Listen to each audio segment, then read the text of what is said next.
नमस्कार दोस्तों, मैं ओम प्रकाश प्रजापति। आज हम आपको लेकर चलते हैं उत्तर प्रदेश के अमरोहा की ओर। अमरोहा स्टेशन रोड शहनाई उत्सव मंडप में अंजुमन रजाकार ए हुसैनी धार्मिक संस्था के सदस्य मोहम्मद आमिल सिकंदर जैदी की बेटी इल्मा जहरा की शादी अली नवाज नकवी इब्ने अजीज हसन नकवी के विवाह समारोह का आयोजन किया गया, जिसमें दो मौलानाओं ने निकाह की वाजिब रस्म को अदा किया। निकाह से पहले हदीस किस्सा व नज़र मौलाना का एहताम किया गया। इसके बाद दो गवाह के साथ मौलाना दुल्हन से निकाह की इजाज़त लेकर निकाह पढ़ा।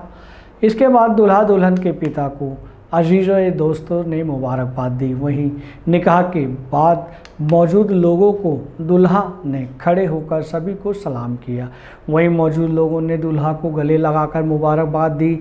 इस मौके पर आए सभी मेहमानों ने दूल्हा दुल्हन को खिलने फूलने सुखी जीवन बिताने व लंबी आयु की दुआ दी।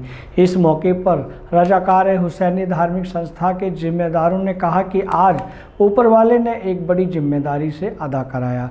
आमिल जैदी ने मुहर्रम पर आज़ादारी में खिदमत करते हैं। यह उसी का नतीजा है कि सभी गणमान्य व्यक्तियों ने शादी में शिरकत कर दूल्हा दुल्हन को दुआओं से नवाजा।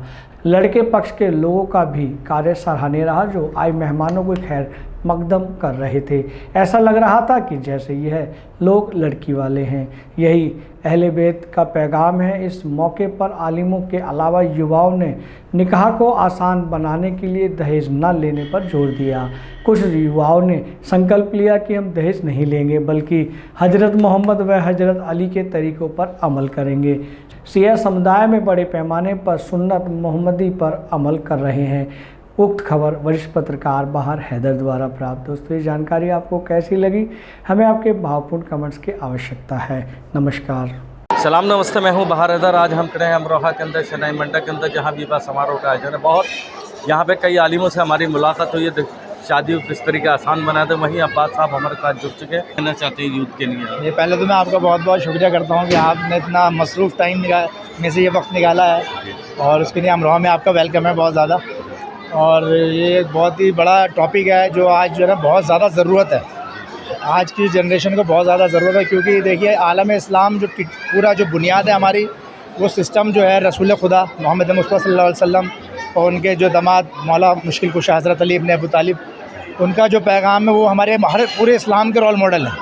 उन्होंने अपने यहाँ पर जो निकाह में जो सुन्नती निकाह जो कायम किया, वो क्या निकाह था, मैं पूरी जनरेशन से मुसलमानों से पूछना चाहता हूँ कि उनका वो उन्होंने मौला अली से क्या किया था, क्या लिया था।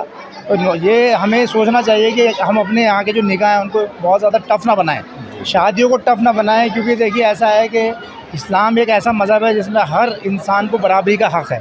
ठीक है, आज यहाँ पर अगर मान लो कोई बड़ा प्रोग्राम करते हैं तो गरीब जो गुरबा लोग हैं तो किस तरह अपनी शादियों का अंजाम देंगे, ये एक बहुत बड़ा सोचने की बात है। तो मैं ये कहना चाहूँगा यंग जनरेशन है, जितना हो सके जितने से ज़्यादा सहूलियत दे सकें आप लड़की वालों को सहूलियत देनी चाहिए।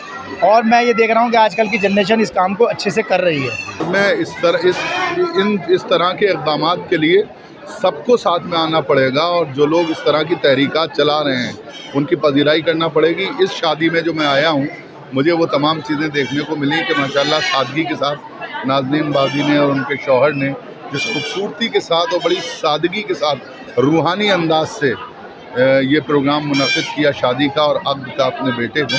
तो इसके असरात ज़ाहिर सी बात है नस्लों पर पड़ते हैं, और इंशाअल्लाह ये समरावर होंगे। इसी तरह से हमारे कौम के दूसरे अफराद को भी चाहिए। पर हमारे साथ डॉक्टर कौसम मुस्तफ़ा साहब जुड़ चुके हैं। जिस तरीके शादी का सिलसिला चल रहा है दहेज का, इसके बारे में कुछ बिस्मिल्लाहिर्रहमानिर्रहीम। शादियाँ बहुत महंगी हो रही हैं और शादियों को आसान बनाना चाहिए, और दीगर मज़हब और दीगर समुदाय में शादियाँ आसान बनाई जा रही हैं। लेकिन हकीकत यह है कि यह हक़ इस्लाम का है, इसलिए कि इस्लाम ने शादी को बहुत आसान बनाया, और उसने ये बताया कि शादी आसान अंदाज से करनी चाहिए। क्योंकि हमारे यहाँ जहेज़ का रिवाज हो गया जो लानती है। हमें चाहिए कि हम रसूल इस्लाम की शादी को देखें, हम हज़रत अली इस्लाम की शादी को देखें, हम जनाब फ़ातिमा ज़हरा की शादी को देखें और उससे सबक हासिल करें। अफसोस की बात यह है कि हमारे यहाँ जिस वक्त निकाह का वक्त होता है तो उस वक्त में मेहर की बात होती है, तो लोगों को जनाब फ़ातिमा ज़हरा की शादी याद आती है और वो कहते हैं कि मेहर फ़ातिमी होना चाहिए। तो सिर्फ मेहर ही मेहर फ़ातिमी क्यों हो, अगर पूरी शादी जनाब फ़ातिमा ज़हरा की शादी की तरह से हो तो कितना अच्छा है। अगर हम जनाब फ़ातिमा ज़हरा से मुताल्लिक़ गौर करें और सिर्फ मेहर ही को ना लें बल्कि पूरी शादी को गौर करें तो फिर हमारे यहाँ शादियाँ आसान हो सकती हैं। क्यों? इसलिए कि आज हम रसूमात के शिकंजे में जकड़े हुए हैं। अगर हमारे यहाँ की रसूमात ख़त्म हो जाएं तो शादी खुद ब खुद आसान हो जाएगी। लेकिन दहेज की वजह से शादी इतनी भारी हो गई है, इतना मुश्किल हो गई है कि जिसको संभालना आम आदमी के बस की बात नहीं है। जो साहिब हैसियत हैं, जो दौलतमंद लोग हैं, वो शादियाँ कर गुजरते हैं, लेकिन जो आम इंसान है या गरीब आदमी है उसके लिए शादी बहुत मुश्किल हो गई है। मेरी बेटी की शादी सब ये मेरी जो जिन संस्था से मैं जुड़ा हुआ हूँ, अंजुमन रज़ाकारान हुसैनी से और अंजुमन तंजीम मातम दीगर अंजुमनों से, सब ये उसी का करम है मेरे ऊपर। तो इस तरीके अपने लोग दिल्ली से भी यहाँ पर आए हैं, तो उसमें क्या गाना आपकी मोहब्बतें हैं या उनका प्यार है? ये सब उन लोगों की मोहब्बतें मेरे साथ में जुड़ी हुई हैं, उनके दुआएं मेरे साथ हैं। आप क्या संदेश देना चाहते हैं शादी के माध्यम से? बस यही है कि मतलब शादी के बारे में मैं क्या कह सकता हूँ। अल्लाह बस बच्ची का नसीब अच्छा हो, लोग आए हैं, दुआएं दें और कुछ नहीं है इसके अलावा। देखिए, लड़की के साथ में हमारे साथ है कि वो लड़की के माँ बाप हो चुके हैं, तो क्या सरकार भाई क्या जिस तरीके आपकी भांजी की शादी है, इसमें आप क्या संदेश देना चाहते हैं? मैं ये कहूँगा जिस तरह से इन्होंने अपने बच्ची के साथ मेहनत करी है, अल्लाह ताला हर माँ बाप को ऐसी तौफीक अता फरमाए और उन बच्चों का सबका नसीब इस तरह से अच्छा हो जैसे हमारी बच्ची का नसीब अच्छा हो रहा है।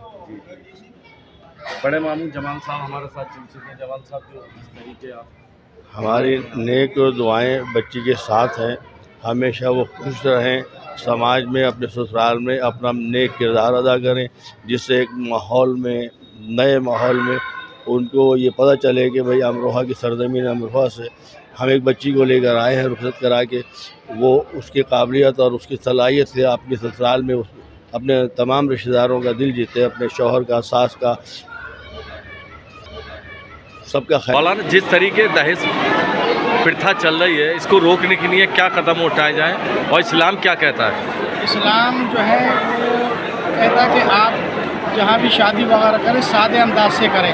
जी। क्योंकि रसूल अकरम सल्लल्लाहु अलैहि वसल्लम के आप देखिए जनाब खदीजा कुबरा जो उनकी अहलियत थी, उनके पास क्या कुछ नहीं, सब कुछ था, लेकिन उन्होंने राह खुदा में आज़ाद कर दिया क्योंकि किसी को गुर्बत का या परेशानी का एहसास ना हो।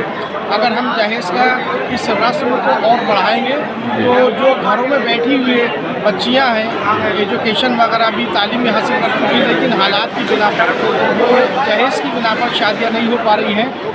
और अगर हम इस चीज़ को रोक लगा देंगे और हर जगह ये पैगाम पहुँचेगा कि भाई दहेज ना लीजिए और ना दीजिए। हमारे साथ मौलाना अली हैदर अमरूबी साहब जुड़ चुके हैं। जनाब, जिस तरीके जो दहेज का लेन देन है, क्या इस्लाम के अंदर है, होना चाहिए या नहीं होना चाहिए, इस पर दो शब्द कहिए। देखिए, दहेज इस्लाम में कहीं नहीं है और इस्लाम में तो ये है कि जितनी कम खर्च में शादी होगी, जितने कम पैसे में शादी होगी, इतनी अच्छी होगी। उसकी वजह ये है कि जो गरीब बच्चियाँ हैं उनका ख्याल रखा गया है इस्लाम में, और जो पैसे वाले हैं अपने हिसाब से शादी कर सकते हैं, लेकिन गुराबा का भी ख्याल रखें क्योंकि गुराबा का इस्लाम में बड़ा ख्याल रखा गया है।